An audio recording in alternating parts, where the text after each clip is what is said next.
a company that does have a lot of good bones and good intentions, treats its employees very well. Mathworks.com careers, there's internships. John works in our Texas office. I work in the headquarters just outside of Boston. Most of the jobs are in Boston, but John is a former professor in Arkansas and landed a job in Dallas, Texas. So it's possible to not have to work in the corporate headquarters. And feel free to ask us any questions. I'm going to turn it over to John and go over the talk, and you can give your perspective as well. Okay, awesome. Yeah, thanks for the introduction. I appreciate it. I guess logistics first. You're seeing, okay, you see the presentation. Yeah. Yeah, it's it shares it like that. I'm not sure. Let's see. I don't know which is better. This might be better just to look at it like this. That you're able to see that, okay? Yeah, okay, I'll just go through it like that. Because it'll display it here in slideshow mode, but sharing the screen, it doesn't. Okay. Yeah, so like I said, I'm John Lofton. I'm background is in mathematics. I graduated from Texas Tech University. So a PhD in mathematics. My emphasis or area of research is what you could call it numerical analysis. I like the theory, but at the end of the day, I like to be able to put it in the computer when I'm done. So that's I like to dabble a little bit in both realms. So analysis, applied analysis, these types of things. I focused on kind of better integration techniques for finite element methods for non-standard geometries. So maybe you have the traditional finite element geometries, and maybe now you're dealing with like one that's non-standard, like it's been cut. So it has discontinuities, and how do we deal with that in an efficient way in the computer? So that's what I've been teaching for close to 10 years now. Taught as a graduate student. Also, I taught for 4 years at the Navy's nuclear engineering school in Charleston, South Carolina. I taught physics and mathematics there. So that's my teaching background. So yeah, any questions on that? You guys could think of? It's okay. All right. Okay, so today I just want to give you guys a quick talk on AI and MATLAB. In particular, I want to show you, how quickly you can implement, in this case, a neural network, some deep learning example, how quickly you can get it up and going in MATLAB with, once your data is ready to go. So that's the goal today, is I hope you walk away being able to see that, how quickly you can do that, maybe give you some confidence there. So let's see. Okay, so deep learning, or AI. So why is it so big now? Why this day? Like, it's machine learning, deep learning, right? These ideas, neural networks, have been around for a while. So why now? Why? Because we have the computational capacity to run. Yeah, right. So we can do a lot of computations fast right now. And we also have the data available, right? So with those two combined, this stuff is really taking off, right? So you don't have one, it's hard to make it happen. So that's really why you see it. You have all this data, and you have the computational ability to process this data in some reasonable amount of time, right? So this is why this is so big at the moment. So this is just some examples in deep learning in industry. So just some companies and in particular some examples. And I can show these slides, and you can follow the links if you want to read more about those particular examples. So deep learning in AI and research. So again, just some handpicked examples that people are using it for. And every day it seems, they're coming up with more and more ways to utilize this. And then this particular example, it was kind of neat. So I don't know if you're familiar, but ALS patients, basically, they're like kind of trapped in their body, right? They can't really do or say the things that their mind wants them to do. So what these researchers were doing was they're processing these MEG signals. So like the current flows between these neurons in the brain. They could track this, and then they could make a prediction, pass it through this neural network, and make a prediction on what the patient was, the words or phrases they were thinking, right? And so this is in almost real time. And so this is a big deal because now in the past they could do like letters, right? And things like this. Now, they can actually do, like I said, words and phrases, which is huge for the patient, right? Now they can think this, and then they can measure the brain activity and then make a prediction based on that. So just kind of a neat example.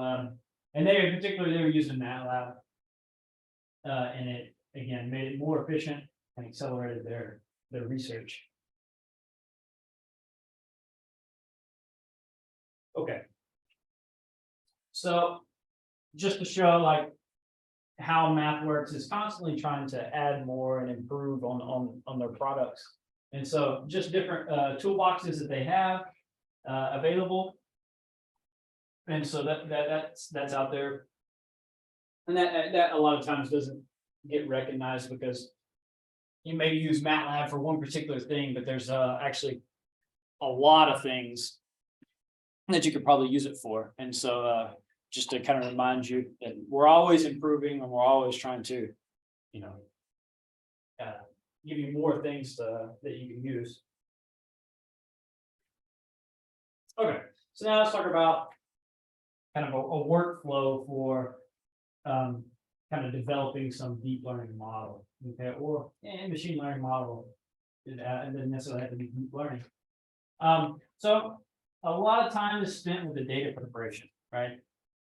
You need to figure out, what your data is, like what is there anything in it, any kind of heuristic, anything you can extract from that to get anything useful out of that. And then once you decide that, how can you get that in some type of model?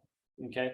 And so when I keep saying model, like if we're talking about deep learning, we're talking about a neural network. I'll show you basically for a neural network, in case you're not familiar, you have some input and you have some output, similar to like a function, right? You plug something in, it spits something out. Now for a deep network or neural network, in between the input and the output are these layers. They call them the hidden layers. Okay. And so basically you have your input, and then you're going to pass that input through all these layers and then to get to your output. Okay. So that's what I say when I say neural network or some deep learning. Deep learning is when you have those hidden layers there. Okay.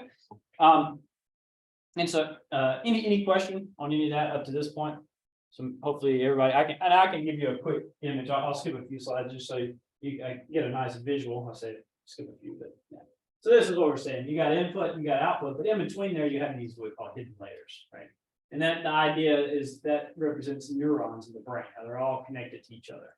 Okay. I'll explain why that's kind of a big thing. Okay, going back to this slide. You get a model, then you test it, see how good it performs, and once you like what you got, then you deploy it on whatever scenario or setting you have. Okay. So why this?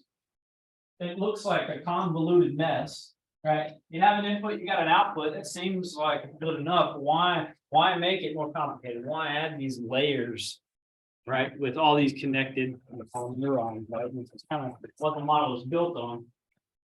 So originally this was thought, this is kind of a natural setting, right? Because it's kind of simulates activity in the brain, right? You have these neurons that are all connected. Okay, so it's kind of like, okay, well, that works for us, right? So let's run with that idea. And so what you find out is when you have more complicated data, i.e. natural data, what I mean by that is like images, voice, like speech. These are what we would say more natural data. It's not real cut and dry. There's patterns there and there's things that can be extracted, but it's not so clear what those things are. So what can happen, or what will happen is when you pass this more complicated data, or what we call natural data, once you pass it through these layers, they will slowly extract these more complicated structures in your data. Think like an image, okay? We'll look at some images. I want to classify some images of some food, okay? So you think about like a pizza, okay? Image of a pizza, there's some structure there, right? Some underlying structure. We want to extract that. So how can we do that? We can pass it through these layers, and they'll slowly, each layer will start to pull a piece of information out. And eventually we'll adjust the parameters in these layers so that the next time we pass a pizza through here, this thing will tell us you have a pizza, right? And this is better. Earlier, I talked earlier, and we actually had pizza. Yeah, so we'll classify pizza, sushi, hot dogs, burgers, and French fries. So we'll look at 5 types. All right. Any question up to this point? Can you guys think of that? Okay, so we got this idea in our head. Yep. You just simply use the number of layers and that's it. Okay, good question. Yeah, so that's actually a hard question, right? So the question was, okay, we just increase the number of layers and we should get better results, right? And what are we looking at? Not necessarily. It really is dictated by the data, right? If you know some things about your data, for example, neural networks work well with this kind of natural data. So you like multifractal. So it has some underlying pattern, but it's not at all obvious what that is. So when you pass it through here, it can start to extract these things, and you might need a lot of layers to do that. But on the flip side, neural networks are not that great for like tabular type data. Right, so you have some inputs, some outputs, it looks like a function.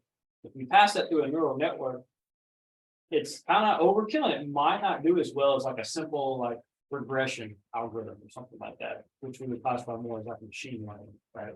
Like familiar with the regression, right? You have some data points maybe, and you want to try to fit those, or maybe you want to try to like think of support vector machine. Maybe you want to like create a boundary and separate like your data, like maybe you have some data cluster here, here, and here, maybe you want to find that boundary between them.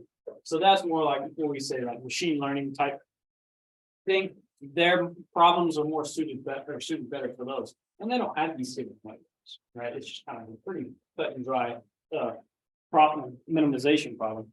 Now this, when you add these layers, you know, an image classification network might have more layers than a voice recognition network, right? Or I don't know the exact numbers, and it depends on the network or the model somebody's developed, right? In today's example, we'll look at a pre-trained network. GooglyNet, you might have heard, right? This is kind of a popular example for image classification, right? We'll look at that. We'll look at a transfer learning example. What that means is we'll take GooglyNet and we're going to chop off the last few layers and add our own layers and train it with our images. Okay, so we'll take their pre-trained layers at the end, put our own layers that haven't been trained, and train them on our images. And so we'll classify, because we only have 5 types of food we want to classify. GooglyNet, I think, was trained on like 1,000 different types of images. So long answer. Does that answer your question? So it depends. At the end of the day, what is the data and what type of data? Yeah, that's really going to dictate. Do you need more layers, less layers, and some kind of complex underlying structure? Anything else? That's good. Okay. All right, so our food. Hope nobody's hungry. If you are, then it's going to make you hungry maybe. So this is transfer learning. And this is what I was saying. We take a pre-trained network, GooglyNet in this case, because my laptop would start smoking if I tried to train googly net, right? So we're not gonna do that. It's already been done. The work's been done for us. It classifies images really well, so it's trained. That means we've adjusted the words would be weights and biases according to that, but we adjust these parameters so that it classifies images really well. And what we'll do is we'll chop off the last few layers. And we'll add new layers that haven't been trained. Just to train and classify our 5 types of food, right? So we'll only have 5 classes or 5 types of food, okay? So I'll jump over to MATLAB. So is that visible in Zoom? Okay, good. So I'll go through here. So this is just a check to make sure I'm in the right spot. Because that's where the images are load, they'll come from this folder. Okay. So now I'm going to create a data store.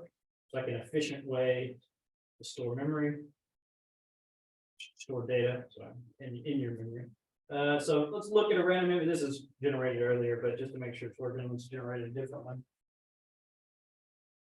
So pizza. All right. So I just pulled a random picture. And it was pizza. So that's the kind of stuff we're dealing with. And now I'm going to break up the data into my training data, my validation data, and my test data. And I'll break it. 70% will be training, 15% will be validation, and the last 15% will be my test data. And I break that up randomly. I guess it got cut off there, but I'll show you. See, randomize. So I'm just going to do that randomly. I think I have like 800 images or something in here. Okay, so now if you go to apps, you're in MATLAB, you go to apps, I go over here to get that out of the way.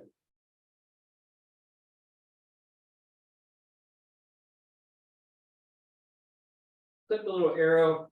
And I'm going to go into Deep Network Designer. So Deep Network Designer, it's like kind of like Simulink if you're familiar with Simulink. It's like a drag and drop. You connect the layers of your network, so you kind of visually build your neural network.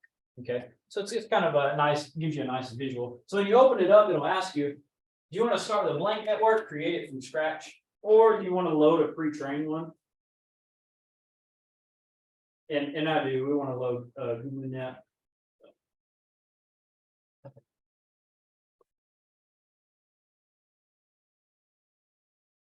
So it'll put it in the designer for me.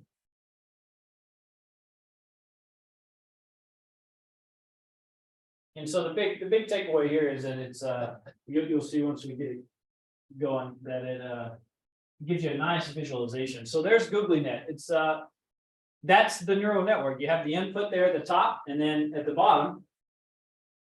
Let's see. The bottom, you have the output. So kind of complex, right? So we'll go down here and look. Let's go.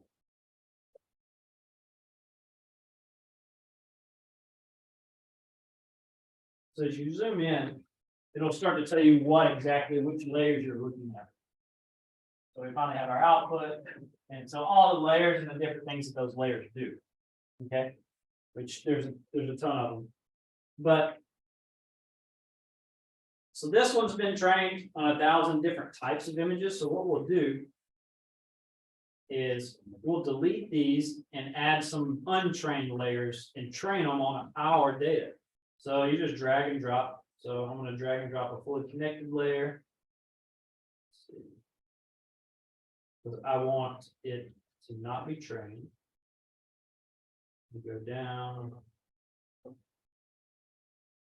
We'll drag a softmax. It's like probabilities. And then we'll add a classification layer based on that, which will classify our data. So then I'll come here and I'm just going to get rid of these. So these were trained on the 1,000 different types of images that we have. only 5. So I'm just connecting my layers. Now the fully connected layer, the output size is default is 10, but output for us is going to be 5 types of images. So our output needs to change. Okay. And then here in Deep Network Designer, you can analyze it. Basically what this does, it's not going to tell you if you have a good network, like as far as like, will it classify things very well. It's just going to basically tell you, will this even function? Can you even start to train it, right? Basically, if everything lines up well, the number of connections of one layer matches the number of inputs to the other layer and vice versa. You don't have some kind of, mismatch going on. And you can see, it tells me a lot of things about it. And in particular, no errors, no warnings, which is good. So you can see all the things. So a lot of information there, a lot of things to look at. Okay, so now I'll go to the data. So I went to the data tab there. And I'm going to import the data that we have in that folder.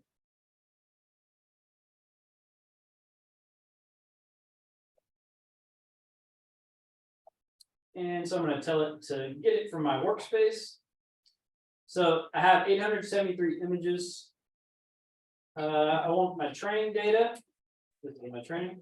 And I have this in my validation data. I want to go to my val data, my validation data.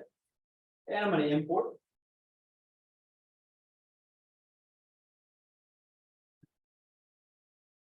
There's some random images, some sushi, right? These are labeled.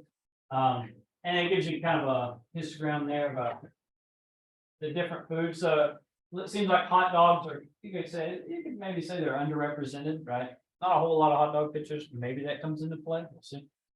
Maybe not.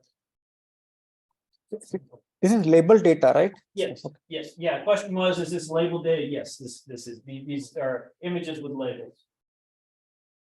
Where was the data input from? Say again? The data, where was it input? Oh, I got it. So I have a folder in my workspace with all these images in it. Now like a 612 data or images? How many would it put in that folder? Oh yeah, so the question was how many total original images is 873, but this is around 70% of my, because this is the data is my training data, and I took about 70% of those 870. Yes, exactly. Yeah, I broke it up. 70% training, 15% validation, the remaining 15% test. Yeah. So when you say label, there is the picture and the name of the image is sushi or hamburger. How is it labeled? Oh yeah, so it's just going to be an image, and then attached to an image will be this particular label. Okay. Yeah. Thanks. That can also be done by MATLAB. That labeling or classification also done by MATLAB too. So I mean, you could. Well, that's what we're going to try to do is attach a label to these. So that's our goal here at the end, is to train this network so that when it sees a random image of one of these 5 types of food, it'll attach a label to it for us. But these labels, sorry. Oh, sorry. When you say it is attached, an image is R cross B cross G. So there would be another column for the label. For the yes, it would have just like a flag that goes with it. It says, hey, Okay. this is hamburger, and here's a flag attached to Put it this like- hamburger. Yeah. How is this different from YOLO? Like even YOLO does the same thing, right? But it's boundary across each object of interest. So say again. How is this different from YOLO? YOLO. So YOLO is it's what? YOLO only once. Oh. It is a similar kind of software that you exactly do rather than selecting the whole image, you set a boundary for the image. Oh, okay, yeah, okay. So for that, are you talking about how the overall process here is different? So I'm actually not too familiar with YOLO. Yeah, the software. So I'm guessing YOLO is kind of like this. You can visualize your network. Like I don't know what happened. Like I used it many times. I do not know what happened. Okay, yeah. So that's good. I've heard of YOLO, but I don't know enough about it to speak to it like very well. But the kind of the beauty here is if you want to live here in this kind of like this graphic user interface where you drag and drop, that's fine. But if you really want to get down and see what's happening, I'll show you at the end, we'll train it and I'll export all of it as code. And then you can really go in there and each layer has its own line of code and we can go in there and adjust things if you want to see the code itself. So you can live in both worlds. You want to be kind of the user interface here, or you can go here and just see the code itself. Does that kind of help? Yeah. Kind of, okay. So, but these are all manually labeled, right? So the image is, there is a human that is labeling the Yeah, image. yeah, these were labeled. Yeah, absolutely. Yeah, so the question was the data here had to be labeled by, someone had to go through and say, this is pizza, this is hamburger. So that we know that the labels actually match the photograph. Quick question.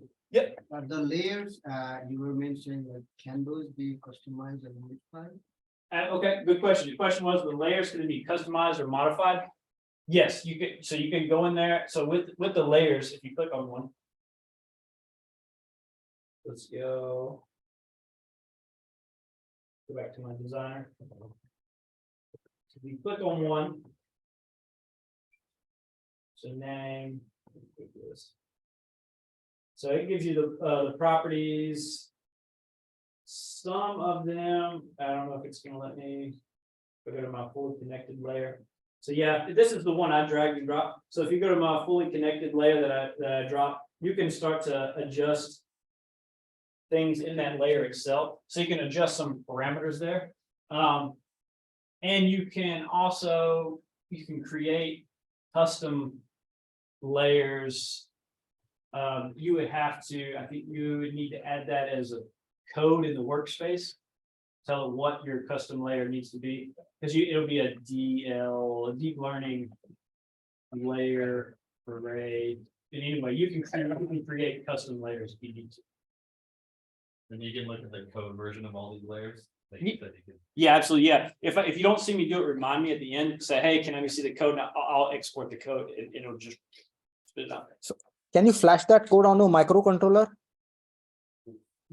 No, that's what Edge Impulse does. Yeah, I'm not sure. I mean, I would think there would be the interoperability between the two, like you would be able to.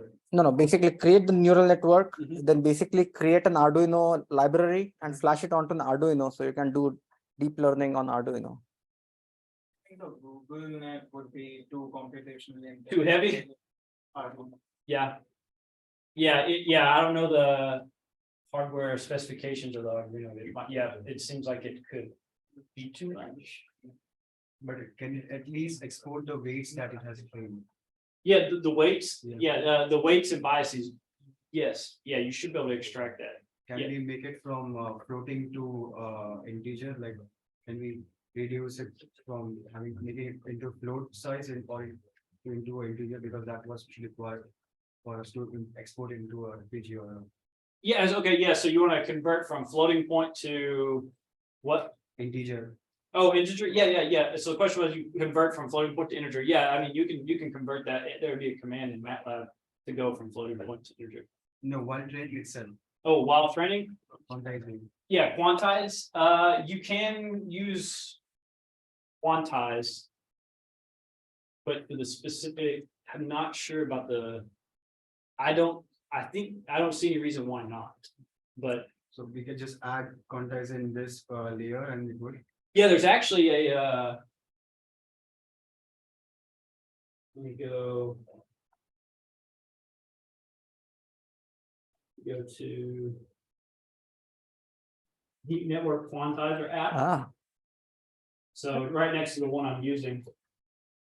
So that might be something more specific to that might be useful. Does that help? Yep. Okay, that was on hand. All right, so yeah, let's see where we were. Okay, we were in our Deep Network Designer. Okay, so we went to the data. Yep, we did that. So training. So training options. So I've gone through this, so I know what to set it to. In reality, you're not going to know what these are what we call the hyperparameters, what to set them to. That's part of, training a network is, what's the best way to set these parameters. And it's a lot of trial and error, maybe some heuristic. But this is my My learning rate, so you think of like this optimization problem. We want to step in the direct, we're trying to find a minimum. You think of the loss, right? So consider the loss is like how far off we are from the mark. We want to make a prediction, how far off are we from the mark? We want to kind of measure that. And then we add up all those, that loss. So we want to minimize that. We don't want to be too far off, right? And so we're always trying to step towards the minimum. And so this rate tells us how big a step we take essentially. What is the difference between test data and validation? Yeah, test data is stuff a network hasn't seen yet. So we train the network on our training data. We can use validation data to kind of quick check like, okay, does validate this? Test data, it's never seen it before. So it sees the training data, the validation data, but the test data should be reserved for like, we really want to see what we've created essentially. So we strip the labels off the test data. Yes, yeah, the test data, well, we won't consider the label, just the image. And how do we determine the like percentage distribution for Maya? How much should be captured, how much should be validated, how much should be trained? Yeah, it's a good question. It's one of those deep learning questions. You know, what's the optimal ratio to break up the data? There's no specific rule that says you need to do this, just kind of rules of thumb and heuristics. You might find that breaking up the data, if we did 80% and maybe 10-10, maybe that's better, maybe not. Yes, that's a good question. And will the data learn from the validation data again, like once it goes through validation, like the performance test, something like that, will it learn from the data again? For once the network's trained, or Once the data is trained, like will it learn again from the validation data? once it stops training, once we think it's good enough, then we're only going to pass in Okay. test It data. doesn't know that. Yeah, basically, we say don't train anymore, don't adjust the weights in these layers anymore. We're only going to use it to make predictions from there on. Does that answer your question? Okay. Like I'm asking this question because like OpenAI tells the same thing. YOLO is mostly same thing. Like that's why. And like where things coincide a lot. Yeah, and yeah. This is all. I mean, and there's a lot of overlap, right? For sure. Yeah, that's good. Any other question? So this is a little bit not related to this, but does MATLAB have interface to ChatGPT? That's a good question. It's actually they're working with that internally now. Yeah. So the question was, is there kind of interface between MATLAB and ChatGPT? They're working on figuring out how to implement that, mainly for like code generation Right. and things like this. But yeah, absolutely, it's being looked at. Nice. Yeah. Nice. All right. So mini batch size. So let's see. This is basically how many times we want to adjust our parameters, our weights. I think, let me pull up this is my cheat sheet. You guys are students, and I know you like a good cheat sheet. And I can share this file with you too, if you want to reference it. It lays out everything you need to know. Okay, so let me bring up. So we have our solver, so that's stochastic gradient descent with momentum. It's just a nice optimization of solver. Let's see, so we want in batch size is 32. Epochs is 5. And validation frequency 25. And validation. So validation patience. It's basically if our network is not improving. So say like several iterations we've made no improvement, maybe even gotten worse. That basically tells it when to stop. It's like, okay, you haven't improved in 3 iterations. Just stop. Okay. So it was set to infinite. So it would just train until we said stop. So. Okay, so we should be good. That should be good. All right, so we options is train. So that'll take a little bit. But while it's doing its thing, Any other questions up to this point? What was done? Is it serial computation or parallel? Is this, So this one is serial, yeah, but you can make it run parallel. Okay. Or you could even run it on GPU if you have access to it. yeah. so it does CUDA, I mean, does it have CUDA interface too? No? I'm not sure. Okay. Yeah, I can write that down and check. Let's see. I think so, yeah.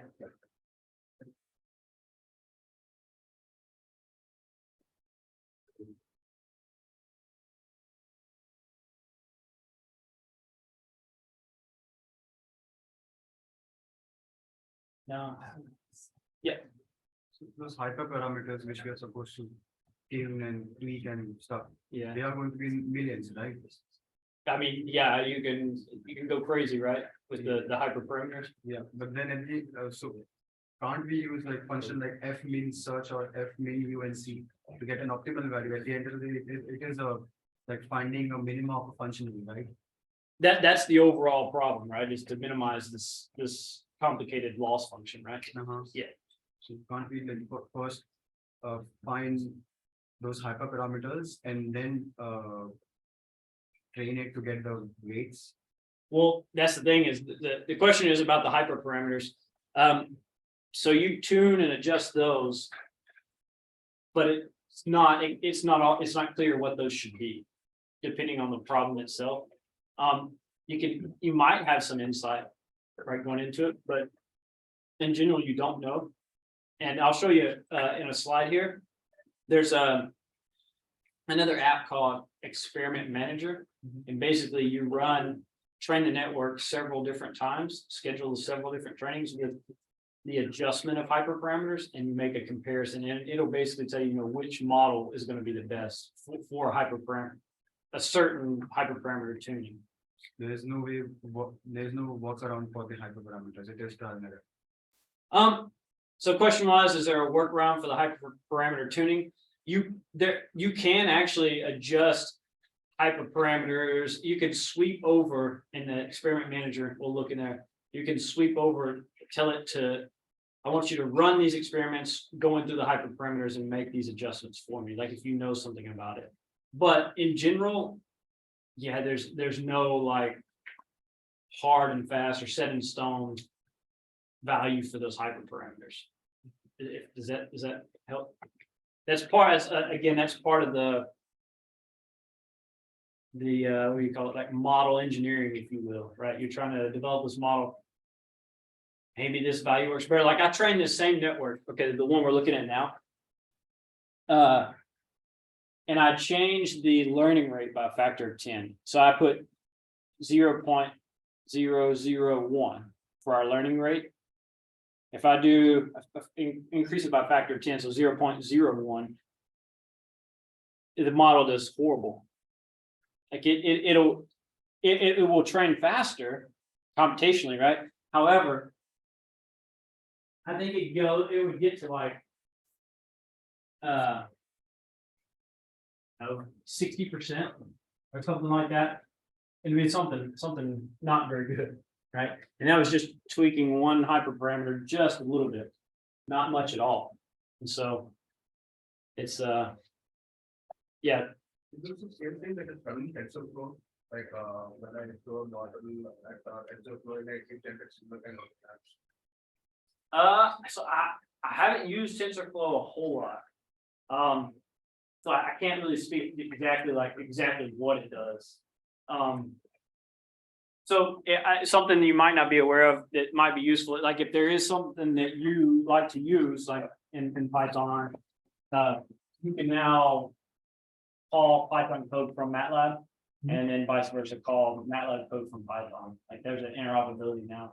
You just need a few statements in there, like in your script or whatever you're doing in MATLAB. So that's good. So what are these blue lines and dark blue lines and black? Yeah. So let's see. I guess you can't see it there. Oh. There we go. So now maybe you can see it. Yeah. So you got the training and they went ahead, they smoothed it out, they said, and so this, the light blue line is gonna be the actual training. And then, you had the validation. And then, so this is gonna be the loss and with compared to the accuracy, which you should kind of see them make that shade there when compared to each other.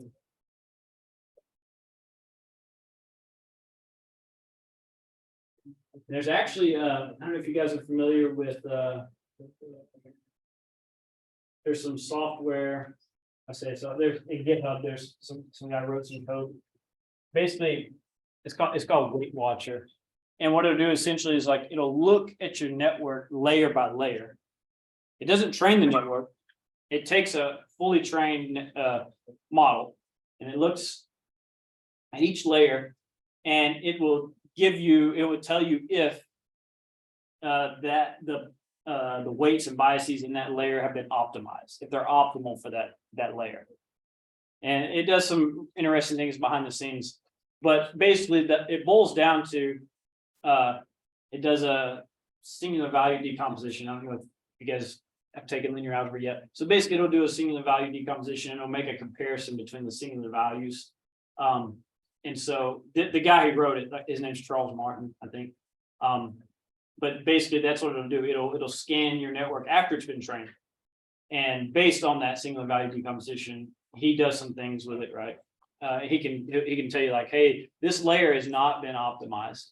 You should probably go back and maybe retrain the network, consider making some adjustments there. And so it's kind of neat, and that's just kind of something on the side. That's not implemented here, right? But that's just something that else that's out there, yeah. So, but with SVD, is it just takes the diagonal values which are of higher orders and ignore the lower part? I thought there was a debate, right? Well, so so the question was, when you do singular value decomposition, right, you have your singular values on the diagonal of singular value matrix, right? So if you do SVD, right? Do you truncate that diagonal matrix, essentially saying if your singular values fall below some threshold, I don't want to consider that, right? It depends on the problem, right? I don't know what he does behind the scenes with the singular value decomposition. I just know he uses it. It depends on the type of problem. You can do you can do an approximation based on so basically if you have a bunch of singular values that fall below that threshold, and then basically you can call it like a low rank approximation for that matrix, because every matrix out there has a singular value decomposition.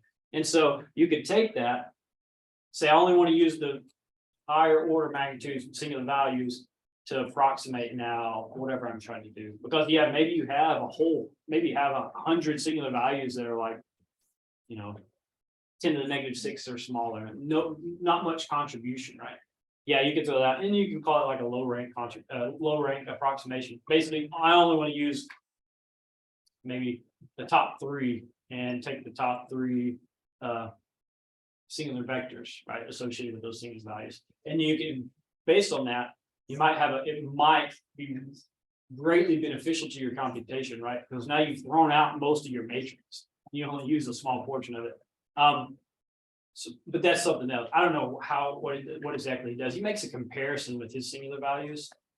And I don't know exactly. He talks about it. I listened to him in a podcast. He was talking about it's he calls it some alpha value, but it's like he looks at this ratio of things he looks at. So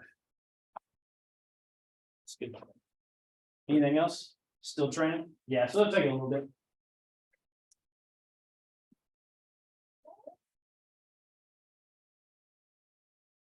So let's see what everyone in here, I didn't ask.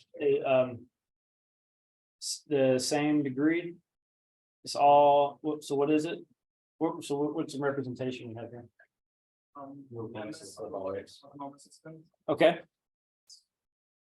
It's like a mixed undergraduate, graduate course. Okay, yes, that's what I was trying to figure out, what backgrounds or disciplines you guys are coming from. I'm like an undergraduate electrical. Okay, all right, cool. Undergrad robotics. Robotics, okay. Anything else? We covered it? Mechanical engineering. Mechanical, okay. Systems engineering. Systems, okay. Oh, okay, nice. Electrical, okay. What's that?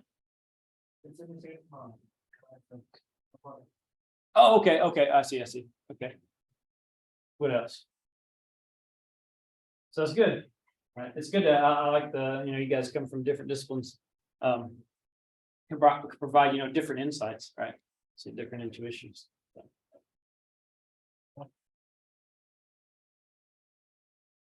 All right, I guess, yeah, while this is training, we talk about, Peter had already talked about, working at MathWorks.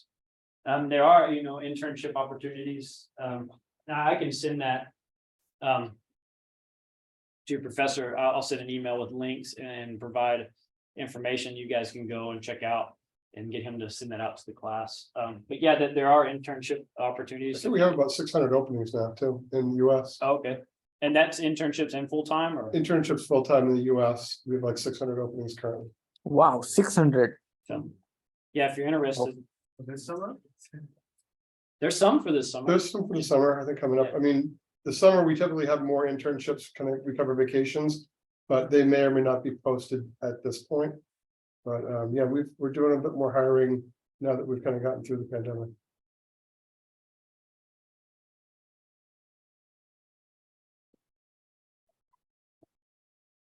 You can go to our website, just go to careers and just do a search in North America.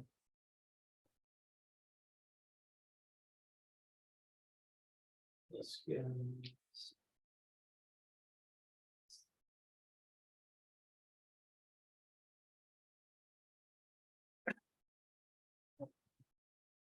So do you participate in interviews? Do you I interview? don't know. How about you, John? I do. Well, So, actually, like for the student ambassador, I guess, we did, but that's the only time. so what is the process for interviewing at MathWorks? Yeah, there's all the different, so, process for interviewing in MathWorks, so. I can speak to like my position, but, typically you start out with just like a quick phone interview, like, you submit your application, the contact you back, say, hey, we're interested, could you do a quick, 15-20 minute interview? And basically the idea there is they want to, check to make sure you understand the job that you're applying for, make sure, that's what you had in mind for that particular role. And also just double check, that your background lines up with that particular role, and just make sure that's clarified at the beginning before you invest too much time in the application process. And then, so that's like the initial thing. And then next would be probably another phone interview, maybe with someone else, kind of that's related to that position. And they'll just kind of, a similar thing, tell you more about the position. I know when I was interviewing, one thing that I found really interesting and neat was that each interview or each kind of conversation I have with different people, they would tell me more and more about the position and from their perspective. And they were very transparent, which was something I thought was really, really nice, because I had interviews with other people and I just say that it seems like there was something happening behind the scenes they didn't really want to share.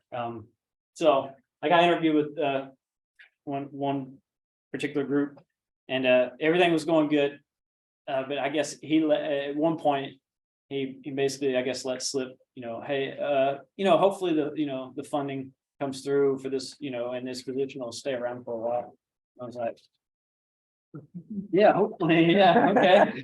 Thanks for letting me know. But anyway, so yeah, I didn't take that position, but yeah. So, but that not the case. Like, in MathWorks, everybody was so transparent to say, hey, this position, this is what it looks like. Like, they didn't try to hide anything. Like, they wanted to make sure, like, this is the job, this is what you'll be doing. Does that sound like it's something you would like to do? And if you say yes, okay, I want to continue. They say, okay, great, we'll continue.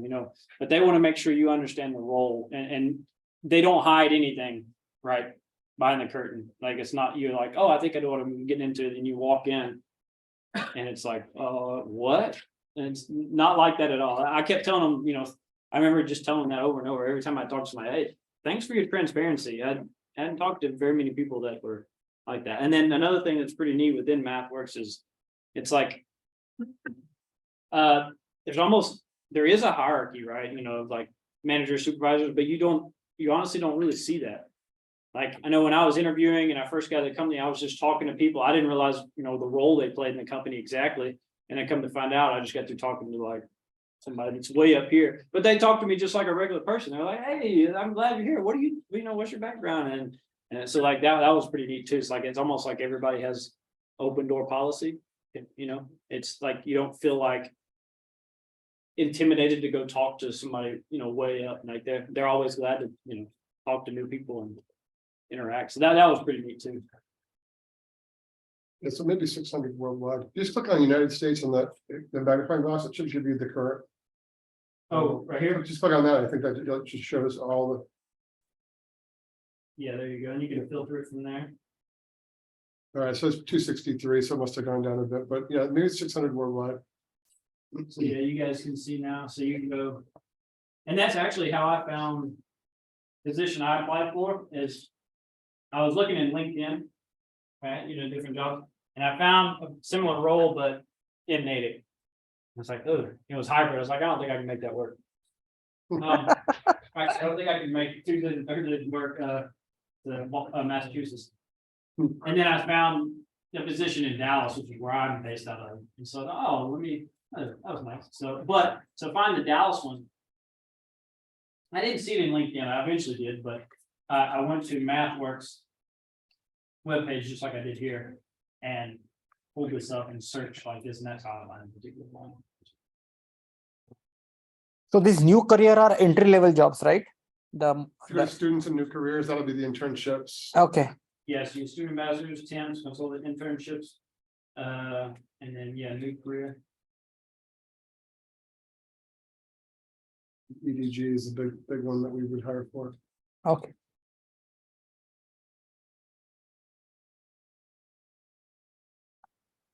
But yeah, again, so what I type in,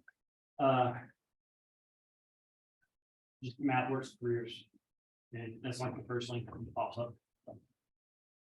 Okay, so it's done. So validation accuracy, so that's on the validation data, 88%. I trained it earlier today, but remember I randomly split this stuff up, and it was like 93%. So, it's gonna, things vary. Okay, let's see. So I need to export my model. So I'm going to export it to my workspace to that live script that I'm using. So I sent the model over there. And then it should be here now. So again, this is my cheat sheet. So seems good. So it found the network. All right, so let's test it with our test data.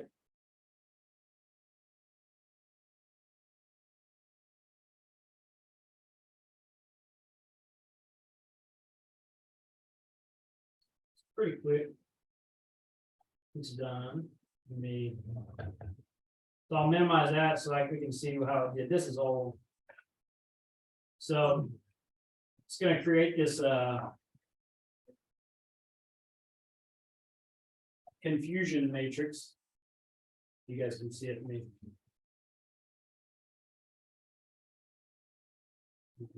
Blow it up.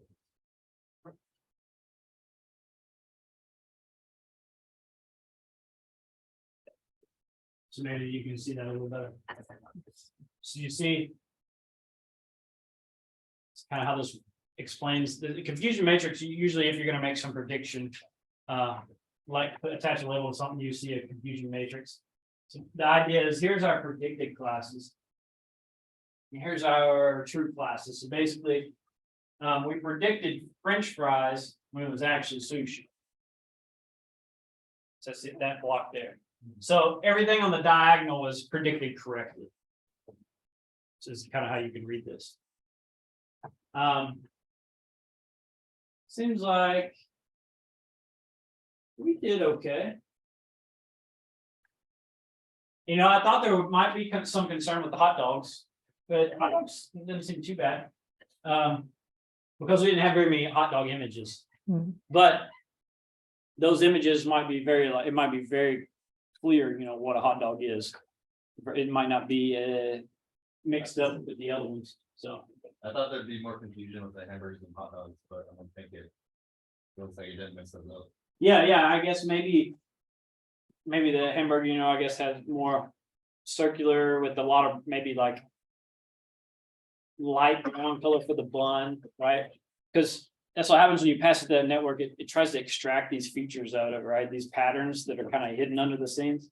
So it's, You think there's any sesame seed hot dog buns in there? yeah, I doubt it. Yes, and that's the thing, like, and hot dogs, yeah, maybe they're all kind of, like a cylindrical shape or on the surface, so. Question, oh, yeah. I was just curious, what was the command used to, the function used to generate the confusion matrix? Sure. So a confusion chart. So pass in the labels and the test data store with the labels of the test.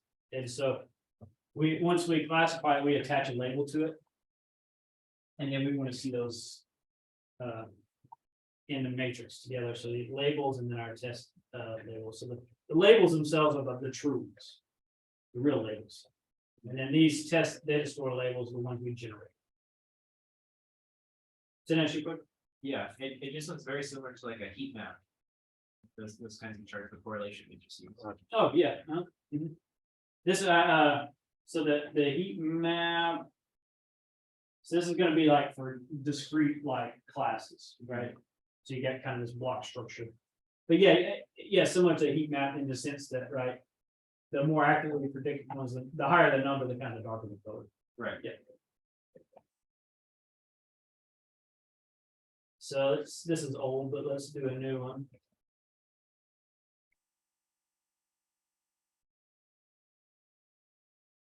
So that's a pizza. Let's see if I can get it. Kind of cut the text off a little bit, but yeah, kind of like some portion of a pizza. And let's see. So I'll explain to you what's happening here.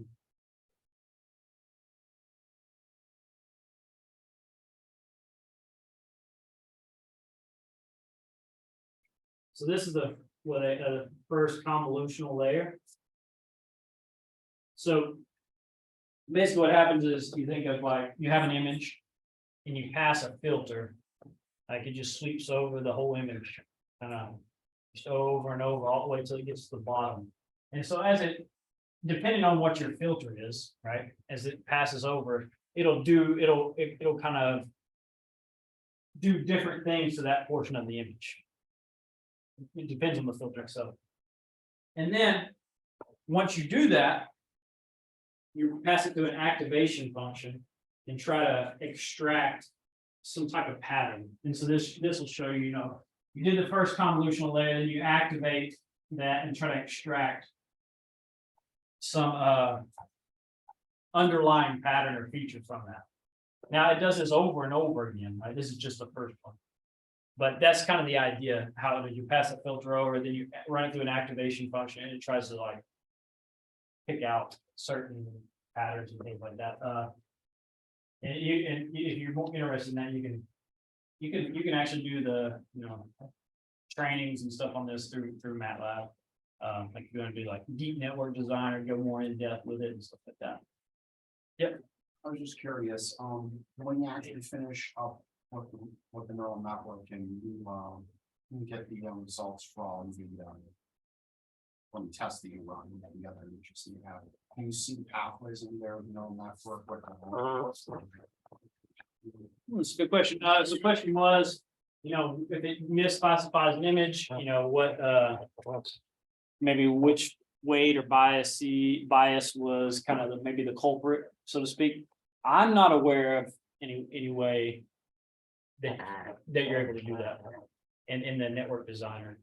Is that Weight Watcher thing you're talking about though, that would show you? So Weight Watcher, that basically it'll analyze like one layer for you and it might fix that.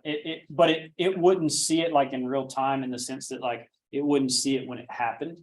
It would just come by later when the model's just sitting there and say, oh, let me look at this layer And I can maybe tell you like something might be fixed here. Maybe it's overtrained or undertrained, it can tell you, yeah. See what, oh yeah, I remember. You guys, I want to show you the code. So go to export. So generate code for training.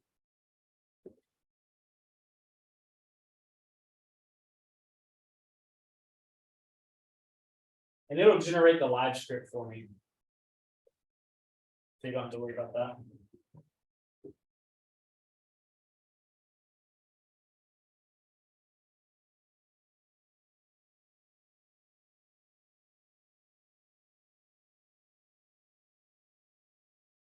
So this is all generated, so. Any options that we set. So this is all the layers. Just a few of them.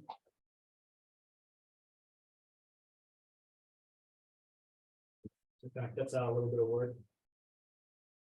And layer graphs. And then train network. So quite a bit of code behind the scenes, right? So does it generate the C code as well? No? C code. So if you would try to generate this into C code. You should be, I don't know if there's a direct. Like one-to-one for the C code for this, like for the MATLAB code for deep neural networks and things like that. You could definitely generate C code in MATLAB. Yeah. Yeah, you see that. For this particular network, not sure. It's gonna be pretty high level, so it would be a lot to generate. All right, guys. Well, thanks for. Yeah. So the convolution layer or the function calls to the convolution layer, those parameters, is that to change the filters that you're saying that if applying each path? Like it was further up Oh, okay. in this, but I know some of the lines of making calls with the convolution layer. Yeah, in there.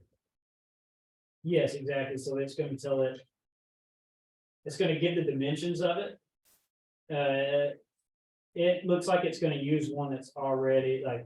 There's all the options for that convolution layer. But you can pass in parameters to change the filters. Is that that's there? Yes, yeah. If you want to have, your filter to look a certain way, you can definitely do that.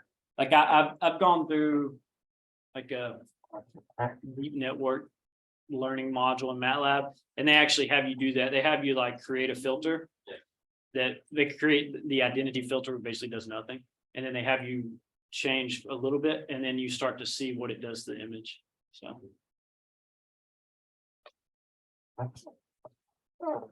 Thanks for your time. Any questions? Okay, all right.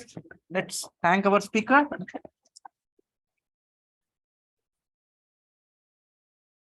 you so much for coming. Appreciate your visit. And as my students can tell you, we use a lot of MATLAB. And I appreciate the support that you provide. Yeah, and yeah, that on that note, yeah, we do provide support. So yeah, if you guys run into issues, reach out to us. If your Mambo is not flying, ask it. I'm just gonna pass it to somebody else. Thank you.